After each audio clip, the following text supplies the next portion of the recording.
Hello yes Kiran గారు. Sir, పోయిన ఎలక్షన్లో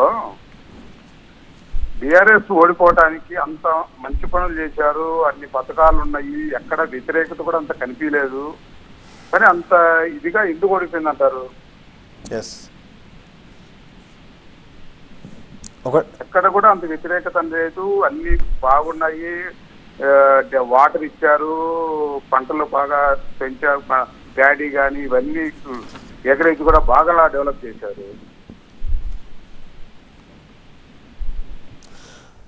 కిరణ్ గారు గుడ్ మార్నింగ్ అండి. ఫస్ట్ ఆఫ్ ఆల్ ఏంటంటే ఎప్పుడైతే అంటే మేము అన్నీ చేసిన తర్వాత కూడా ఎందుకు ఈ విధమైనటువంటి రిజల్ట్ వచ్చిందని చెప్పేసి మీరు అడిగినటువంటి ప్రశ్నకు, ఒకటి కొన్ని ప్రాంతాల్లో కాంగ్రెస్ నాయకులు నిరంతరం ఓడిపోతూ సానుభూతి పొందడం ఒకటైతే, రెండు అమలు కాని హామీలన్నీ చేస్తారని చెప్పేసి చెప్పడం, రెండు మూడు వచ్చేసి ఏంటంటే ఎప్పుడైతే వాళ్ళ కోరికలన్నీ హక్కుల కింద కన్వర్ట్ అయ్యాయో ఇంకా అంతకంటే బెటర్ వస్తుందేమో అని చెప్పేసి ఎక్స్పెక్టేషన్లో ప్రజలు కొంతవరకు కన్ఫ్యూజన్ అయ్యి మేము 1.8% ఓట్ బ్యాంక్ తోటి మేము కొంత అంటే ప్రభుత్వాన్ని ఏర్పాటు చేయలేకపోయాం.